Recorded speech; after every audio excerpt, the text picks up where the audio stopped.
On n'est pas du monde, une émission proposée par l'équipe du Verbe, avec Antoine Malenfant et James Langlois. Cette semaine à l'émission, Thomas Plouffe poursuit sa grande histoire de la petite école. Jean-Philippe Marceau nous présente l'étonnante figure de Maxime le Confesseur et Emmanuel Lamontagne explore l'intrigante dévotion au Sacré-Cœur. Bref, on n'est pas du monde.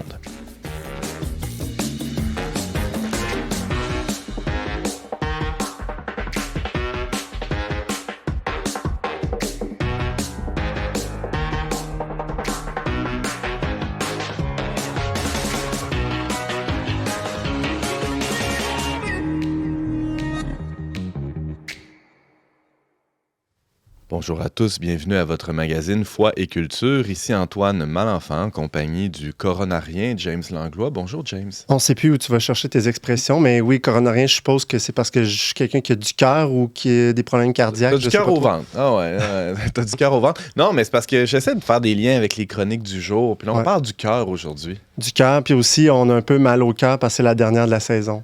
Ouais, mal au cœur, pas dans le sens que ça nous dégoûte, là, mais plutôt parce qu'on a de la peine. C'est ça, exact. Ouais, c'est ça, c'est important de préciser. Ouais. Ben, les deux, mais c'est ça. J'espère que non. James, t'as l'air en forme quand même? Ça dépend sur quel rapport. T'es terrible. Je vais passer la parole à quelqu'un d'autre. Salut Thomas. Salut Antoine. Alors, soit Thomas Plouffe pour nous parler d'école, hein, c'est pas mal son sujet. Il vit à l'école, il dort à l'école. Oui. Tout le monde est écœuré de m'en entendre parler, fait que je suis là. Puis à la veille des vacances, comme ça, c'est parfait de parler de l'école. Oui, ça tombe exactement, justement. C'est vraiment la période de l'année où les gens ont le plus envie qu'on leur parle d'école. Alors, on va poursuivre ta grande histoire de l'école que tu avais entamée dans les chroniques précédentes. Ça va être en tout début d'émission. Merci d'être là. On a aussi à l'émission aujourd'hui, cette semaine, Jean-Philippe Marceau. Bonjour. Salut Antoine. Aujourd'hui, tu y vas avec une figure. Hein? Des fois, tu es avec des concepts ou des êtres bizarres, là, mythiques, mais là, on est dans le réel aujourd'hui. Oui, effectivement. Aujourd'hui, je parle d'un saint du 7e siècle qui a joué un rôle théologique très important, mais très pointu dans l'Église. Puis généralement, il n'est pas très, très connu, mais étonnamment, il est très utile dans des conversations aujourd'hui avec les sciences cognitives. Il peut être très utile pour évangéliser des gens modernes. Fait que je vais essayer d'expliquer pourquoi. Alors, on va découvrir cette figure, on regarde le suspense, en deuxième segment d'émission. Merci Jean-Philippe. Et finalement, la cerise sur le gâteau, non seulement de l'émission, mais de la saison, Emmanuel Lamontagne, bonjour. Bonjour Antoine. Et là, c'est là qu'est le lien avec le cœur. Tu nous parles du cœur, mais pas du tien. Non, je vais vous parler de l'histoire fascinante de la dévotion au Sacré-Cœur de Jésus, qui est beaucoup plus que ce que la plupart des gens connaissent en lien avec Marguerite Marie à la Côte. Alors, à suivre. Qu'on fête cette année, le 23 juin. Merci. La fête du Sacré-Cœur.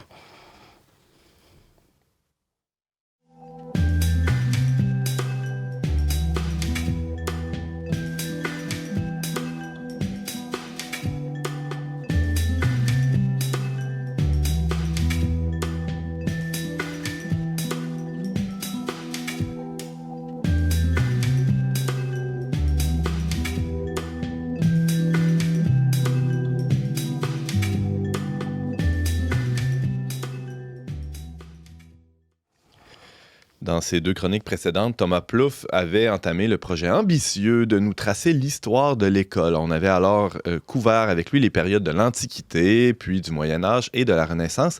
Homme de devoir, il est avec nous aujourd'hui pour honorer sa promesse et aller jusqu'au bout. Thomas, bonjour. Allô Antoine. Alors, c'est la dernière émission de l'année, t'as pas le choix de boucler la boucle. Ben oui, il faut terminer ça. Puis j'ai long à parcourir, mais on va serrer la vis. Alors, ramasse-nous ces 3 siècles d'histoire de l'école là, qui nous reste à couvrir. Oui, ben pour commencer, un retour en arrière, en fait, le retour des derniers épisodes. Rappelez que l'école, en fait, contrairement un peu aux idées répandues, sont vraiment apparues sous l'impulsion de l'Église, moins que de Charlemagne spécifiquement. Là, Charlemagne est venu juste, disons, donner un souffle nouveau à l'Église, là, préciser le contenu. Et ça, au tout début du Moyen Âge.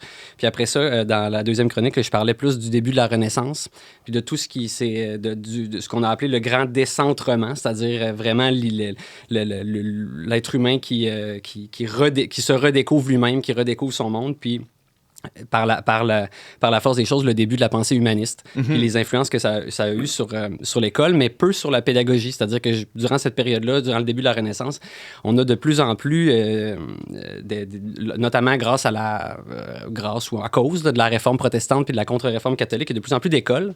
Mais l'école est là pour former l'enfant à une éducation morale, à une éducation classique, mais pas du tout à la technique ou au métier. C'est pas une école du métier. Puis c'est, entre autres, avec les jésuites, tout ça. Bon, ça, c'était là où on en était. C'est vrai. Fait que là, on serait rendu au 18e siècle. Le fameux 18e siècle, qui est appelé le siècle des Lumières, j'en parlais la dernière fois, là, c'est en anglais qu'on appelle Enlightenment. Là, moi, j'aime bien, je trouve on dirait que le mot anglais est encore plus fort, là, vraiment l'idée quasiment d'un siècle qui nous révèle, là, qui nous révèle le monde. Illumination. Oui, d'illumination, littéralement. C'est le siècle où on voit le triomphe de la raison, c'est-à-dire que durant ce siècle-là, l'être humain, en fait, en vient, alors qu'il pensait que le monde était objectivement rationnel, puis ordonné de lui-même, ben là, il renverse la vapeur, puis il finit par, en fait, comprendre que c'est plutôt l'homme qui est rationnel, puis c'est lui qui est responsable d'ordonner et de rationaliser le monde. Fait que, tu sais, ça change complètement la donne. Tout est possible sur le plan de la raison. La raison peut tout changer.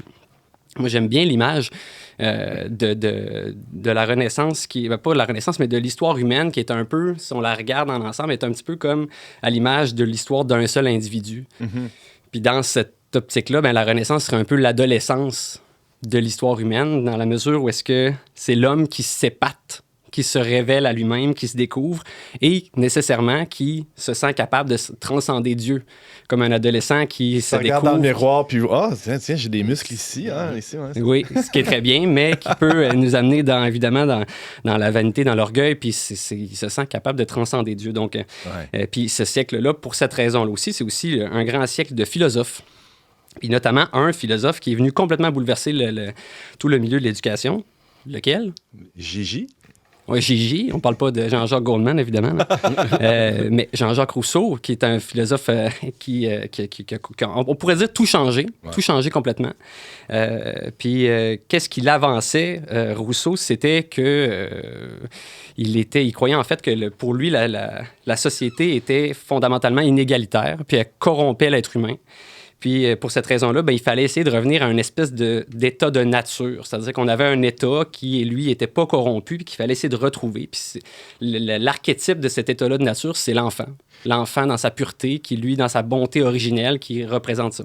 Mais Thomas Plouffe, c'est fascinant parce qu'on mesure bien aujourd'hui à quel point Rousseau a été extrêmement influent au point d'être partout aujourd'hui en éducation. Cette pensée-là, elle est omniprésente, non? Son influence est très, très grande.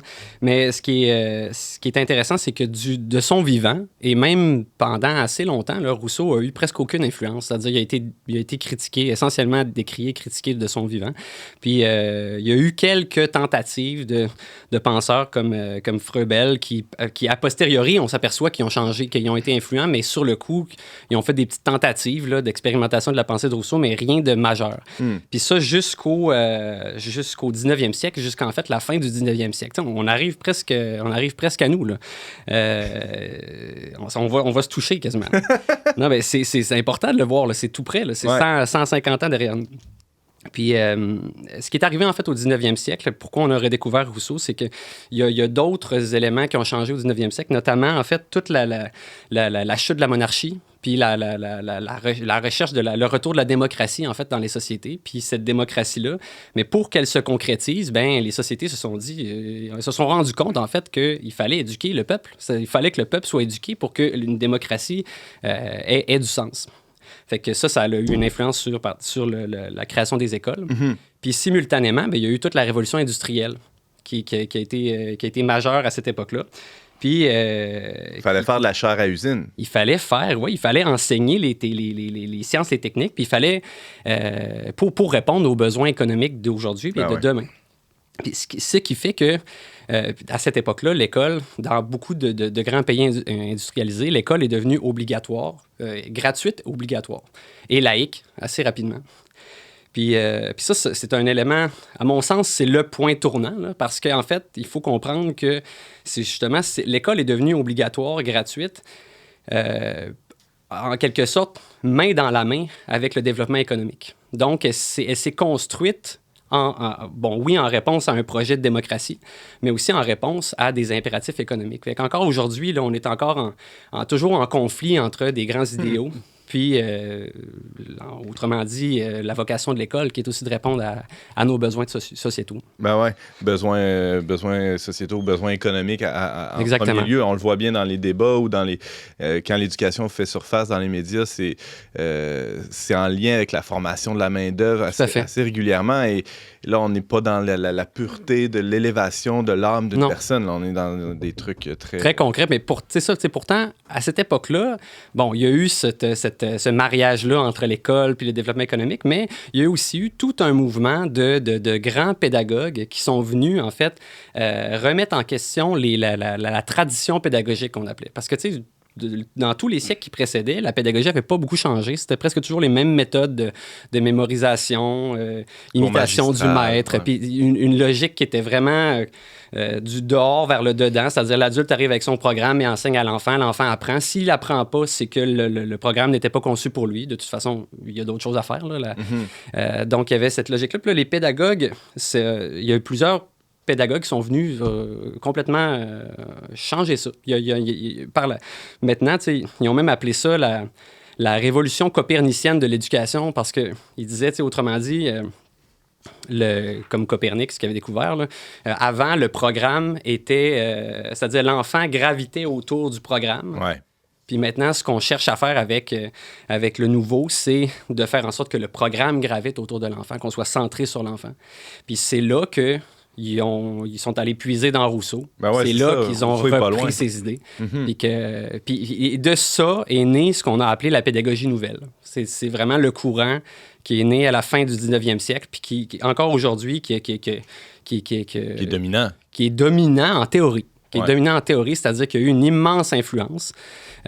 Puis, tu sais, de ça, là, on parle à cette époque-là, Montessori, Freinet, Charlotte Mason, Dewey, ceux qui connaissent les grands pédagogues, là, c'est vraiment à cette époque-là qu'ils sont apparus, puis qui se sont revendiqués beaucoup de Rousseau, là.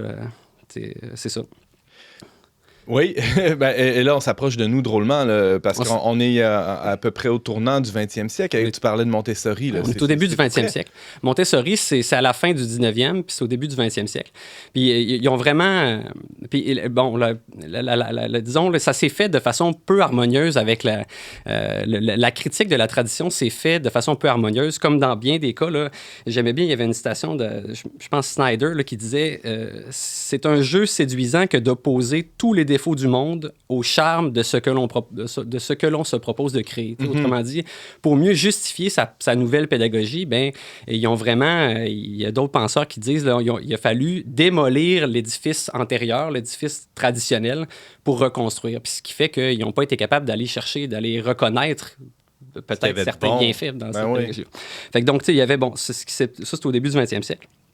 Puis après ça, par contre, là, ça a été... il y a eu plein de tentatives. Là. Il y a Montessori qui a créé des écoles. Il y a eu plein de petites tentatives ici et là, mais l'essentiel des curricula à l'école, ils ont été influencés, mais ça a été jusque dans les années 70-80. L'école n'avait pas la visée aujourd'hui d'enseigner à tous pour que chacun développe son potentiel. Jusque dans les années 70-80, c'était encore l'idée qu'on enseigne à l'enfant. Puis puis l'école ne se sent pas responsable des apprentissages de l'enfant. Si l'enfant a les aptitudes naturelles pour les apprendre, il va apprendre. Puis sinon, c'est que c'était pas fait pour lui. Ouais. C'est vraiment cette idée-là. Puis donc, puis c'est plus là, vers les fin des années 80, il y a eu la Convention des droits de l'ONU qui est venue statuer que chaque enfant avait le droit à l'éducation. Puis ça a complètement... C'est comme si ça a renversé alors qu'on voyait les inégalités comme étant un fait naturel. Les enfants sont inégaux parce que c'est ça, parce que c'est la loi naturelle. Là, on s'est mis à les voir en fait comme des injustices. Puis ces inégalités-là comme ils étaient des injustices, mais il fallait les corriger. Puis là, l'école est devenue responsable de... Fait que, vous pouvez imaginer à quel point le fardeau est devenu de plus en plus lourd sur l'école. Là. De corriger les injustices de la nature ou du moins Les injustices, les inégalités entre enfants qui sont de plusieurs natures, là, qui viennent de plusieurs sources. Pour y arriver, là, on a eu une pléthore de toutes sortes de nouvelles pédagogies, là, mais essentiellement, c'est surtout, on a voulu développer de plus en plus la pédagogie qu'on appelle individualisée ou différenciée. Essayer d'être le plus individualisé avec chaque enfant, mais ça, depuis, ça fait peut-être 40-50 ans qu'on est là-dedans. Là. C'est quoi les fruits? C'est encore aujourd'hui, en fait, on est dans une tension continuelle. Mon avis personnel, c'est que c'est une tension qui est pratiquement impossible à régler. Là. C'est-à-dire qu'il y a quelque chose d'irréconciliable là-dedans, mais on est encore en tension entre nos grands idéaux, les grands idéaux qui viennent de Rousseau, là, qui nous disent que chaque enfant a son potentiel qu'il faudrait... et les impératifs de l'école, là, qui est quand même des attentes. Puis dans cette tension-là, on arrive on fait de peine et de misère, on essaie... puis ça, c'est sans compter tous les autres changements culturels là, qui sont venus encore plus complexifier la réalité dans les écoles aujourd'hui. Là. C'était même avant ça, il y avait déjà une montée là, qui faisait en sorte que c'était très difficile d'être différencié avec chaque enfant. Et bref, l'école, depuis l'héritage on va dire, de la pédagogie nouvelle, n'a pas trouvé de solution. C'est-à-dire, elle continue de croire en son rêve de pédagogie pour chaque enfant, individualisée pour chaque enfant, mais il n'est pas arrivé encore. Là. Merci beaucoup, Thomas Plouffe. C'est tout le temps qu'on avait, mais tu risques de quand même nous parler d'éducation de nouveau là, dans tes prochaines chroniques. C'est la seule chose que je connais. non, c'est pas vrai. Une corde à ton arc, mais en tout cas, celle-là, elle te sied bien. Merci beaucoup d'avoir été avec nous, puis on se dit bon été à l'an prochain. Oui, bon été. Restez à l'écoute. Au retour, on découvre ce qu'un vieux père de l'Église du 7e siècle a à dire à notre époque.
Des géants, on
fini.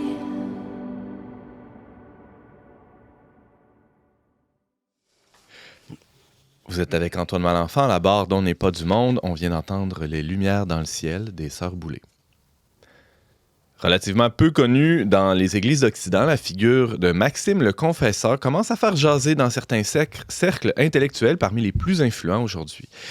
Mais qu'est-ce que ce père de l'Église du 7e siècle a à dire à l'homme moderne? C'est la question à laquelle Jean-Philippe Marceau compte s'attaquer aujourd'hui. Jean-Philippe, bonjour. Salut Antoine. Alors, comment expliquer qu'un monsieur ayant vécu 14 siècles avant nous connaisse un tel regain de popularité? Ouais, c'est très étonnant, surtout si on connaît un peu la vie de Saint-Maxime lui-même, parce que, bon, ça, on le sait, c'était un moine il y a 14 siècles environ, qui a pris part à des controverses théologiques assez pointues. C'était très important. Il s'est opposé à Constantinople, l'empereur et son patriarche aussi, qui voulaient défendre une hérésie, qui était dire qu'il y avait juste une volonté dans Jésus, au lieu d'avoir une volonté humaine, une volonté divine. Puis Saint-Maxime était un des seuls à s'opposer à ça. Lui, il disait qu'il y avait Orient. deux volontés dans Jésus. Exact. OK. Exact. En conséquence des dogmes précédents. Puis Saint-Maxime a été épaulé par quelques personnes quand même en Occident, dont le pape, qui est mort pour ça aussi à l'époque. Mais Saint-Maxime, il a défendu ça avec le pape. Ça fait comme une série de controverses. Il a été mis en prison.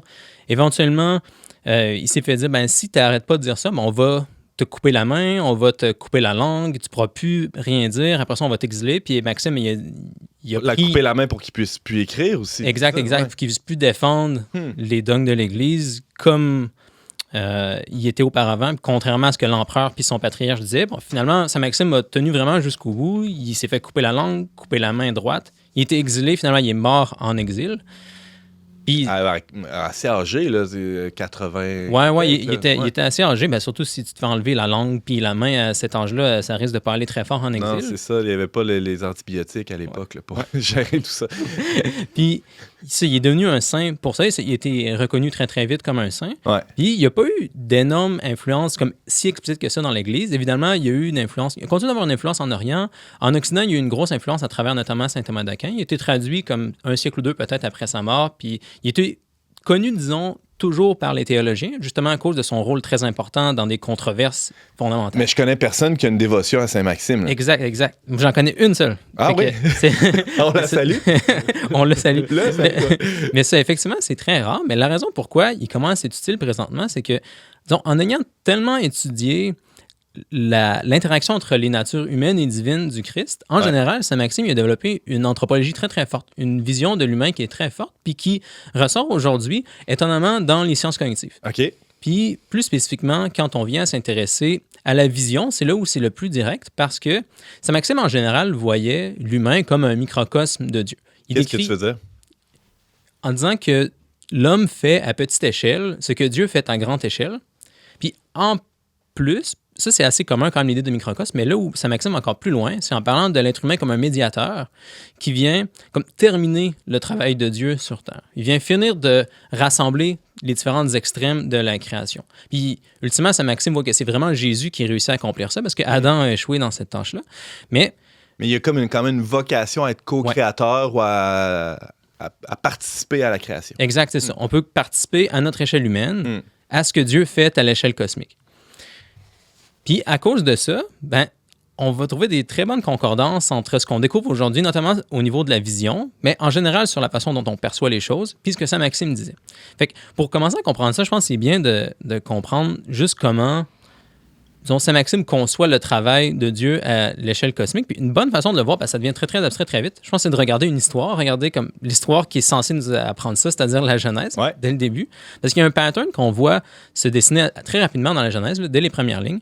Donc, une fois que Dieu a créé le ciel et la terre, après ça, ce qu'on va voir généralement, c'est qu'il y a du potentiel devant Dieu qui a créé, puis après ça, il utilise sa parole pour cadrer ce potentiel-là, lui donner forme. Puis après, une fois que la chose est apparue, il va la regarder, puis il va dire qu'elle est bonne. Fait qu'il va regarder, puis il va juger. Fait que pour commencer, là, on peut prendre le premier exemple, là, c'est comme la deuxième ligne de la Bible. La terre était informe et vide. Il y avait des ténèbres à la surface de l'abîme, et l'Esprit de Dieu se mouvait au-dessus des eaux. Fait que là, on a l'idée vraiment... On a le potentiel. C'est ça, exact. Quelque chose qui pourrait être. Exact. Il y a plein de possibilités devant nous. Ouais. Puis là, Dieu va mettre un cadre dans la ligne juste ensuite. Dieu dit que la lumière soit et la lumière fut. Donc là, on vient cadrer, donner une forme à ce potentiel. Par la parole, il dit. Exact. Par un concept, une forme. Ouais. Puis ensuite, ce que Dieu fait, c'est qu'il regarde puis il juge. Donc, Dieu vit que la lumière était bonne. Donc, on regarde et on juge. Puis, en général, on voit cette structure-là se répéter dans la Genèse. Ouais. Il y a du potentiel. Dieu vient cadrer ce potentiel-là. Puis là, il y a quelque chose qui existe, puis Dieu le juge. Fait qu'en général, on va voir qu'il y a un lien entre potentiel, forme, parole et jugement. Puis, c'est la même façon, en fait, dont on perçoit les choses aussi dans notre perception humaine. On s'en rend pas trop compte parce qu'on fait ça tellement vite, là, surtout pour les petites choses, mais une fois qu'on remarque ça, de façon abstraite, on peut le remarquer dans la vie de tous les jours, mais puis même dans des choses plus haut niveau que juste la vision. Mais là où ça a surpris beaucoup de personnes, c'est vraiment dans les sciences cognitives de la vision, quelques sciences, c'est arrivé en neurosciences, puis aussi en robotique, où on s'est rendu compte qu'en fait, si on essayait de créer, par exemple, des machines qui pouvaient voir les choses, on faisait face essentiellement à Genèse 2, où on dirait on est devant quelque chose d'informe et de vide, parce qu'il y a une infinité de détails dans toutes les choses qu'on essaie de regarder. Fait que l'essai de faire un robot qui va reconnaître, je sais pas, les crayons ou les chaises, ben, c'est super difficile parce que tu prends même juste quelque chose de simple comme une chaise. Une chaise, ça a une infinité de détails. Si on regarde au niveau moléculaire, c'est incroyable le nombre de molécules qu'il y a, mais même juste un humain qui regarde une chaise, tu peux te perdre longtemps dans des détails. Il y a des écrivains qui passent des pages et des pages et des pages à écrire des choses comme ça parce que... Ou une poignée de porte. Ouais. Tu peux regarder toutes les petites courbes, la façon dont toute la lumière frappe à tous les différents endroits. Tu peux regarder les relations entre les coins. Tu peux regarder qu'est-ce qui se passe avec le temps. C'est incroyable le temps que tu pourrais passer à regarder quelque chose d'aussi simple qu'une chaise. Mm-hmm. Puis là, ça devient encore plus compliqué si tu commences à regarder des objets qui sont des chaises moins conventionnelles, comme des bûches de bois ou des poufs. Il y a plein de choses sur lesquelles on peut s'asseoir, mais tu sais, tu décriras pas ça en disant que ça a 4 pattes puis un dessus. Là, c'est bien plus compliqué que ça. Puis, ce qu'on se rend compte, c'est que une bonne façon d'expliquer comment la vision humaine fonctionne, c'est avec la même structure que ce qu'on avait dans la Genèse. Initialement, ce qu'on a, c'est du potentiel. Même une chaise, c'est quelque chose qui se présente à nous initialement comme du potentiel. On ne sait pas comment catégoriser ça parce que, comme j'ai dit, il y a une infinité de faits.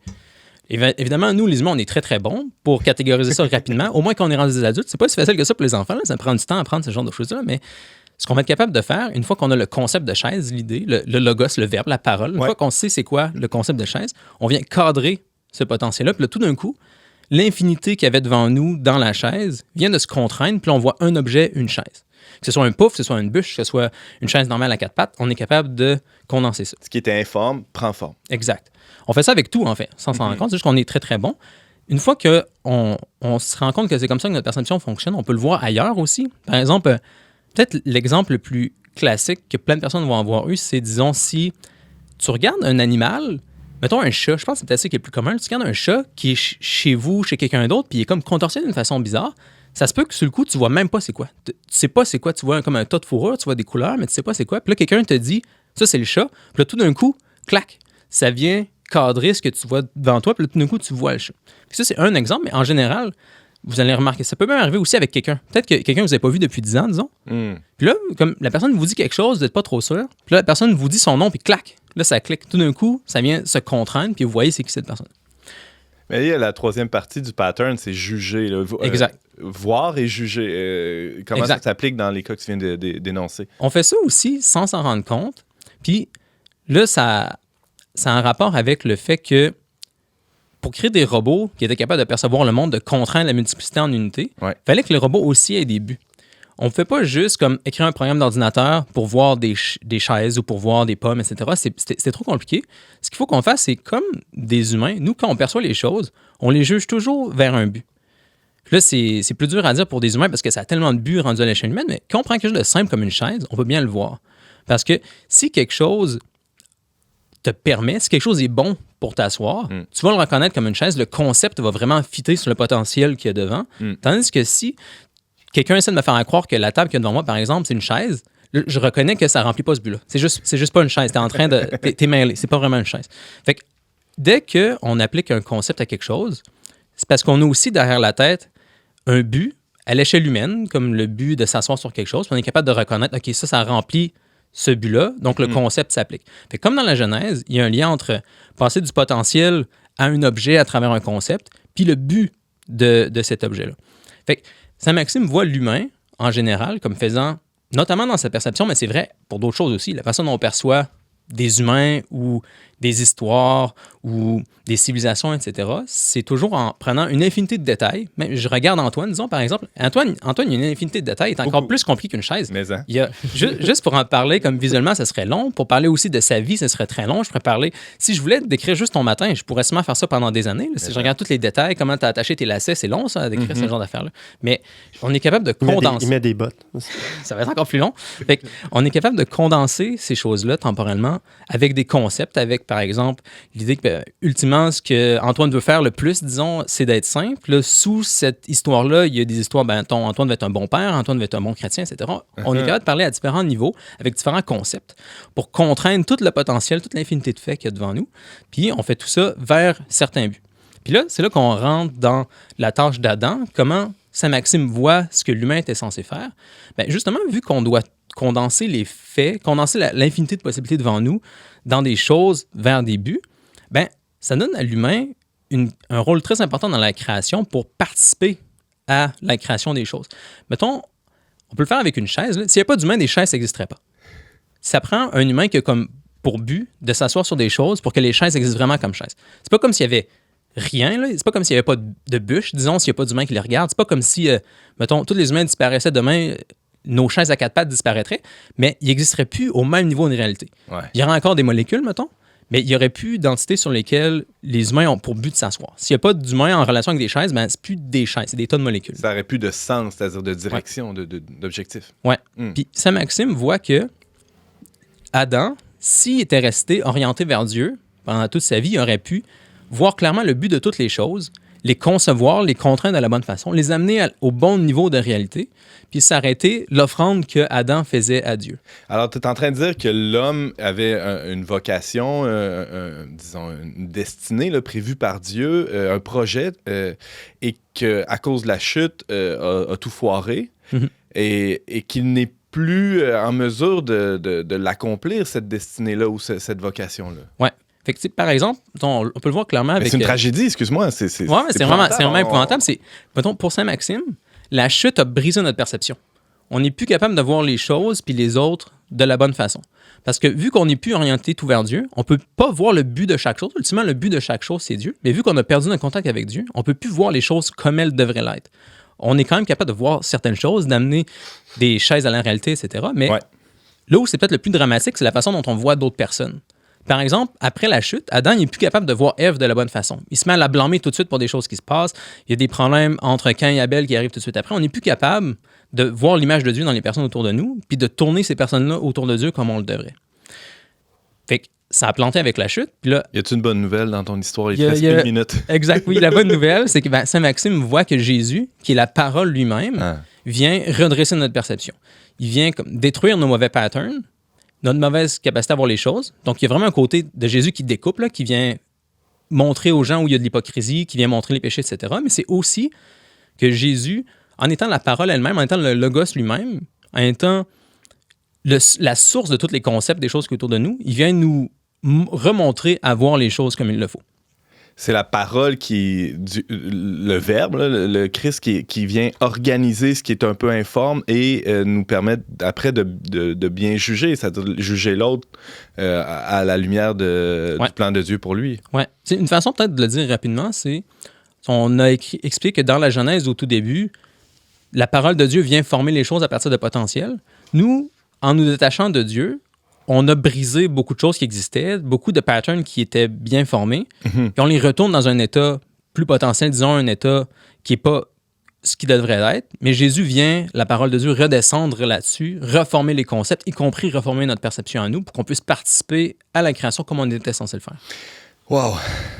Gros stock. Bravo, Jean-Philippe. Tu as réussi à tout rentrer ça. Alors, je rappelle que tu es éditeur pour le blog de Symbolic World et chroniqueur régulier pour Le Verbe. Merci et on se dit à l'an prochain. Ouais, à l'an prochain. Merci, Jean-Philippe Marceau.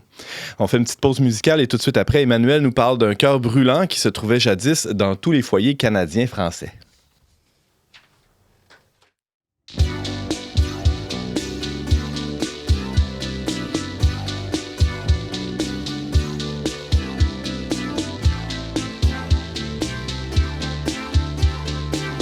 Qu'est-ce que t'as, toi mon cher ami, la vie n'est-elle pas tout ce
l'ont arrêté d'urgence? Ouais. Oh my god!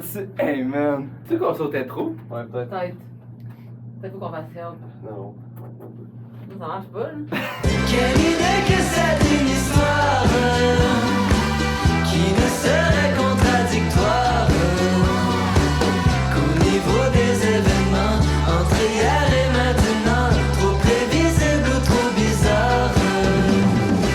C'est combien des fois j'imagine qu'avant que les choses ne survivent, dès le même j'aurai le temps d'être bien comme je l'ai été tout plein. J'ai des nœuds dans les doigts à force de les croiser. C'est combien des fois j'imagine qu'avant que les choses ne survivent, dès le même j'aurai le temps d'être bien comme je l'ai été tout plein. J'ai des nœuds dans les doigts à force. C'est toujours Antoine Malenfant au micro d'On n'est pas du monde. C'était la chanson Des nœuds dans les doigts de Thierry Larose. Passionné d'objets accompagnant les dévotions populaires, Emmanuel Lamontagne, doctorant en histoire de l'art, nous a déjà parlé à ce micro d'images pieuses, de statues, de reliquaires. Aujourd'hui, on touche avec lui à ce qui l'enflamme le plus, peut-être le cœur brûlant de Jésus. Salut Emmanuel. Bonjour Antoine. À première vue, ça pourrait sembler un peu mineur là, comme sujet, mais quand on regarde de plus près, c'est pas rien là, la dévotion au Sacré-Cœur au Québec. En fait, c'est énorme dans le catholicisme mondial. Ah oui? Ça déborde grandement le Québec, mais ça a été très important au Québec historiquement. Fut un temps où presque chaque foyer canadien-français avait une image du Sacré-Cœur à la maison. Et puis, dans pratiquement chaque église de paroisse, encore aujourd'hui, il y a une statue du Sacré-Cœur quelque part. James est en train de nous en amener une. Donc, au Verbe aussi, on en a une. Ben ouais. Donc, c'est ça, un Sacré-Cœur comme ça, c'est très, très, très courant. Et puis, ce que je voulais faire aujourd'hui, c'est vous dire un petit peu d'où ça vient, expliquer c'est quoi les origines en arrière de la dévotion pour aller plus loin que ce que peut-être les gens connaissent déjà, là, qui va être justement l'objet de piété qu'on voit, mais qu'on ne voit plus en quelque part, là, qu'on ne sait plus trop d'où est-ce que ça sort. Alors, le cœur, c'est quand même important là, dans la culture occidentale. Ça fait partie, c'était déjà là dans l'Antiquité. On voit ça dans les textes anciens, la place du cœur dans la vie de quelqu'un. Oui, en fait, biologiquement, si on commence tout simplement par ça, avant même d'y aller du côté philosophique et symbolique de la culture occidentale, c'est le muscle qui est le plus important là, dans le corps. C'est lui qui a le rôle de réguler la circulation sanguine. Parce que tout le monde, même comme moi, qui n'a pas d'études en médecine, on sait pratiquement tous ça.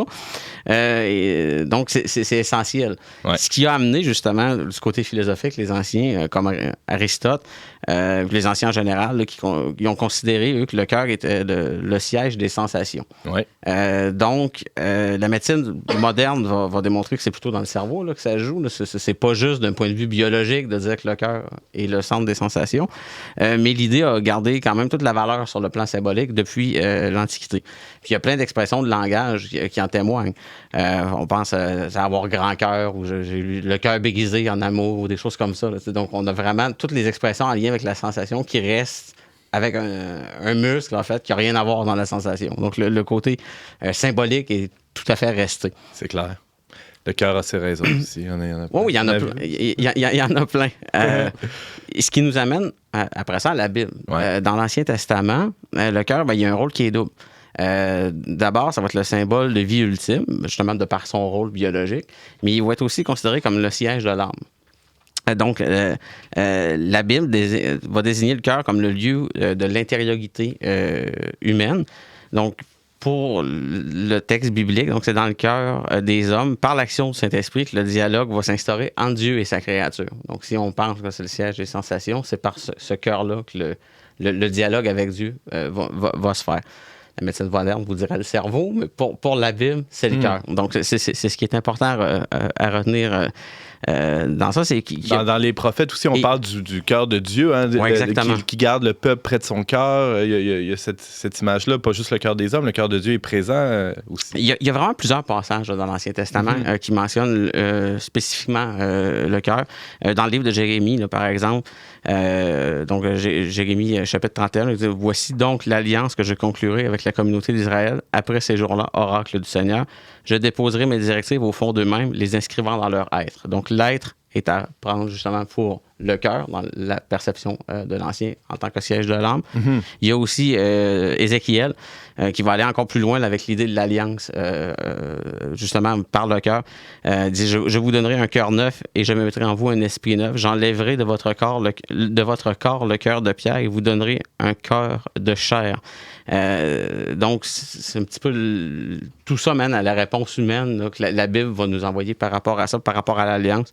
Au psaume 40, c'est je veux faire ta volonté, mon Dieu, et ta loi est au fond de mon cœur. Donc, tout on voit vraiment que c'est le siège de l'alliance, que tout passe entre le cœur de l'homme pour le contact à Dieu, puisque c'est le siège de l'âme, en quelque sorte. Et là, on était dans les premiers textes de la Bible et on s'approche de Jésus, du cœur de Jésus, du Sacré-Cœur. C'est ça, parce que...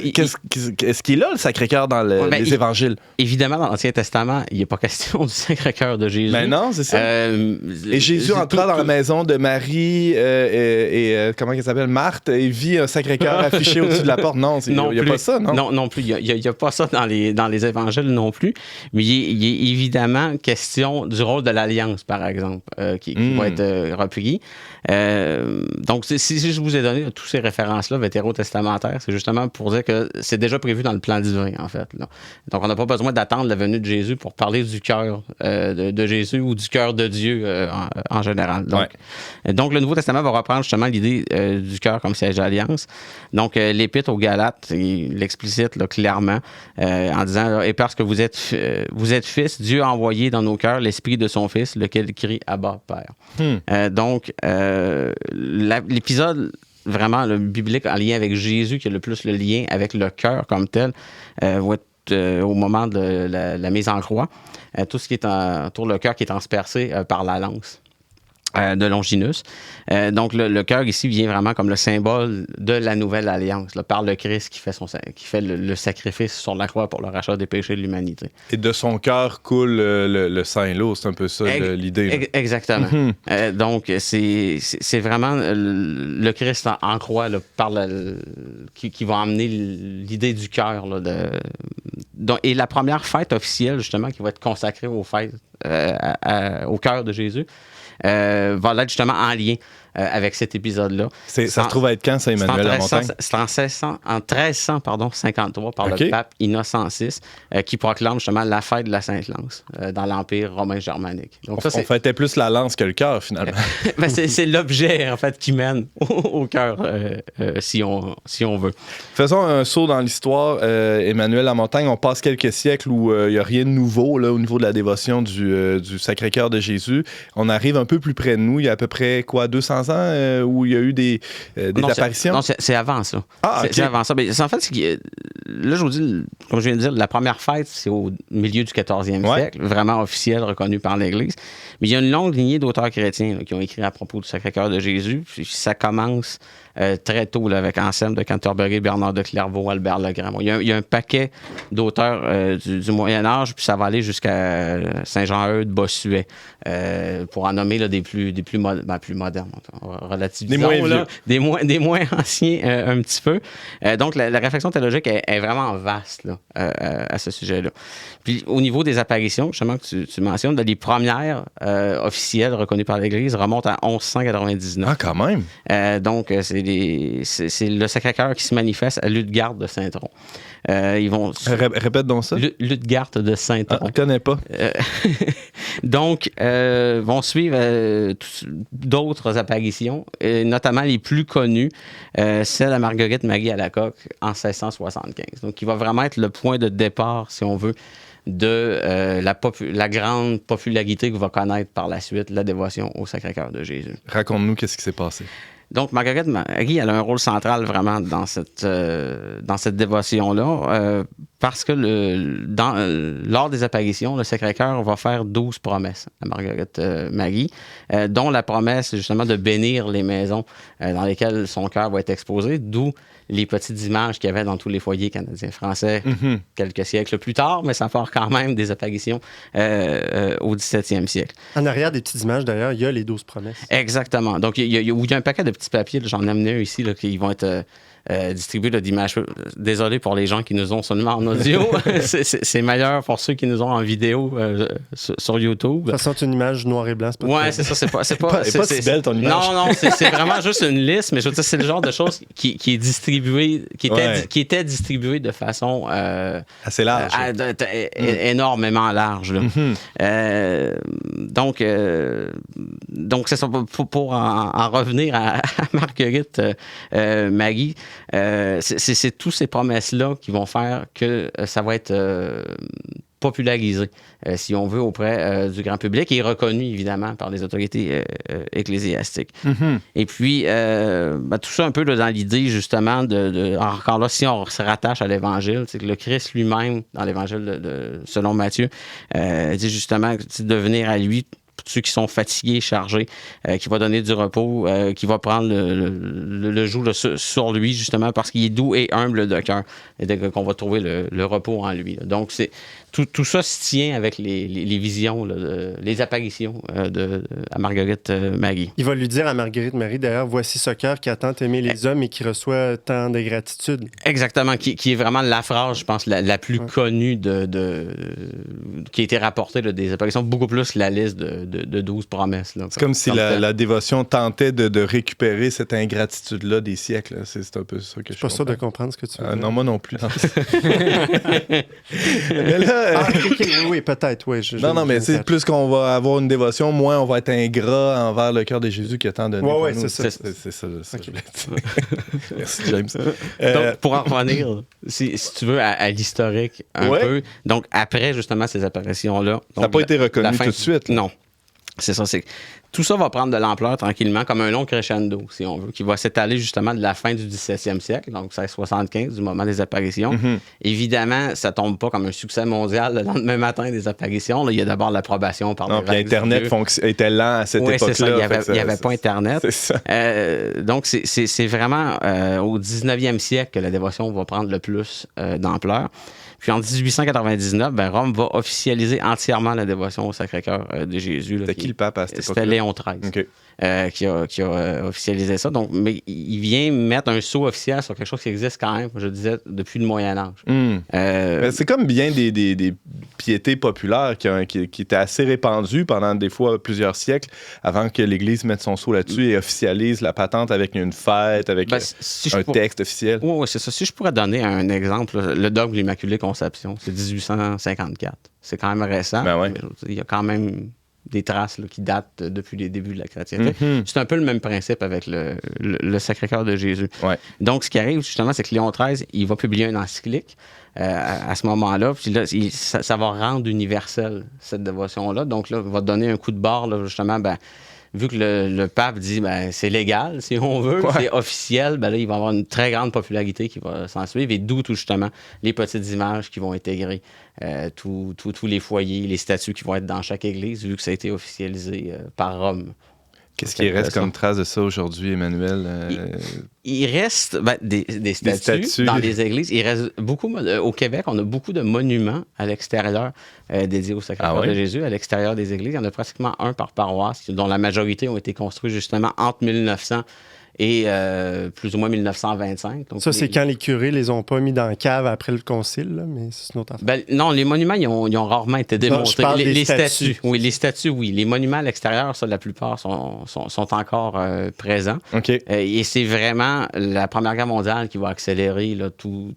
Et dans les sillages là, de la dévotion, de l'officialisation, justement parce que ça va être mis soit comme une espèce d'ex-voto en remerciement il n'y a pas de mort, il n'y a pas eu de mort dans le village de ceux qui sont allés à la guerre, ou justement en demande un peu comme au lieu de mettre l'image dans la maison pour bénir, c'est un peu une façon de dire bénissez notre village, on va mettre le monument un peu par extension dans la même logique.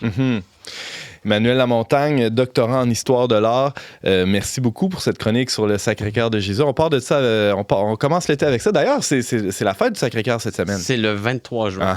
Génial. Sacré-Cœur, qui a été justement officialisé par Léon XIII.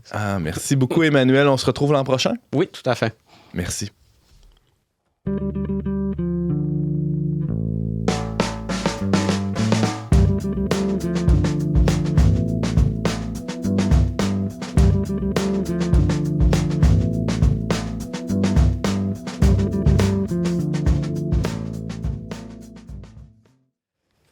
C'est déjà tout pour cet épisode, cet ultime épisode de la saison dont n'est pas du monde. Mais avant de laisser aller nos invités, selon la coutume, je leur passe le crachoir pour des d'ultimes, dernières recommandations culturelles. Emmanuel. Oui, moi, je vous suggère, en fait, d'aller visiter le pavillon de la bande dessinée à Québec, à l'espace 400e, donc dans le Vieux-Port de Québec. C'est là jusqu'au 21 Il se août. passe encore de quoi à l'espace 400? Ben, justement, ça faisait longtemps qu'il n'y avait rien eu. Eh ben. Et puis cet été, la ville a décidé de se servir du lieu pour faire une exposition qui est consacrée à la bande dessinée. Donc, 3 expositions, dont les archives du studio Bellevision, qui ont réalisé les films là, d'animation de Tintin, Astérix et Lucky Luke, qu'on a tous vus à moult reprises, ciné-cadeau, que tu dois écouter encore avec tes enfants. En effet. Après les avoir vus toi-même des millions de fois, probablement. Donc, il y a tous les archives. Il y a une exposition aussi sur une bande dessinée consacrée à Dante. Et puis une BD là, québécoise sur René Lévesque. Donc, je vous suggère d'aller, pour amateurs de bande dessinée, d'aller visiter cette exposition-là dans le Vieux-Port de Québec. Merci Emmanuel. Parlant de Dante... Ben oui, parlant de Dante. Thomas, t'as quelque chose pour nous? Moi, j'ai de quoi à dire sur Dante aussi. On parle souvent de Dante ici, comme si c'était un vieux Dante. pote. Okay. Bon, Dante, là. Al Dante, ouais. Oui, moi, j'avais un roman graphique, en fait, qui porte pas spécifiquement sur Dante. Dante, là. Mais qui, quand même, est une bonne introduction, je pense, à comme ces grandes... L'univers. Oui, son grand univers, mais dans un contexte qui est un contexte de mafia italienne. C'est un roman graphique qui a gagné des prix à Angoulême, là, je pense, il y a 2 ou 3 ans, si je ne me trompe pas. Là, ça s'appelle L'accident de chasse. OK. Je le conseille. C'est quand même assez long. Ça prend un certain temps à lire, mais pour découvrir Dante, c'est une bonne idée. Merci beaucoup, Thomas Plouffe. James Langlois. Bien, moi, je vous suggère, même si vous êtes en vacances, le Verbe, lui, ne sera pas en vacances, ou en tout cas partiellement, parce que surtout que c'est la visite du pape cette année au Canada. Puis, pour l'occasion, on déploie tous les moyens en notre possession pour essayer d'être à l'œuvre. Donc, durant cette semaine, il va y avoir une édition spéciale dont n'est pas du monde, ce qui va commencer le dimanche, lorsque le pape va arriver au Canada. Pendant toute la semaine, on va couvrir les événements le plus possible. Et il va y avoir certaines contributions de nos chroniqueurs. Et puis, donc, il y a l'émission de radio. Restez à l'affût aussi sur le site web, toutes sortes d'articles qui vont être publiés là, dès le mois de juin, là, qui vont préparer à la venue du pape et pendant et peut-être même après, là, je ne sais pas. Mais voilà, donc, restez à l'affût. C'est une manière de rester connecté au Verbe. Oui, puis c'est une façon aussi de commencer le travail de vérité, de poursuivre le travail de vérité et réconciliation avec les Premières Nations, chose qui est déjà bien entamée, mais qui a encore beaucoup de pain sur la planche. Et nous, c'est notre façon par les médias d'y contribuer. Puis il y a notre magazine qui va porter spécialement là-dessus, une édition spéciale de juillet. Ça va être disponible en PDF là, pour ceux qui ne sont pas encore abonnés. Sinon, abonnez-vous. Tout ça sur leverbe.com. Merci James, merci à tous d'avoir été avec nous. Encore une fois, cette saison, vous pouvez revoir et partager cette émission en tout temps via votre plateforme de balado-diffusion préférée sur YouTube, Facebook. Pour tous les détails, leverbe.com/radio. Je remercie nos formidables chroniqueurs, à la technique James Langlois et Marc-Antoine Baudette, ainsi que la Fondation Lucien Labelle pour son soutien financier. On se retrouve l'année prochaine pour une autre saison dont n'est pas du monde.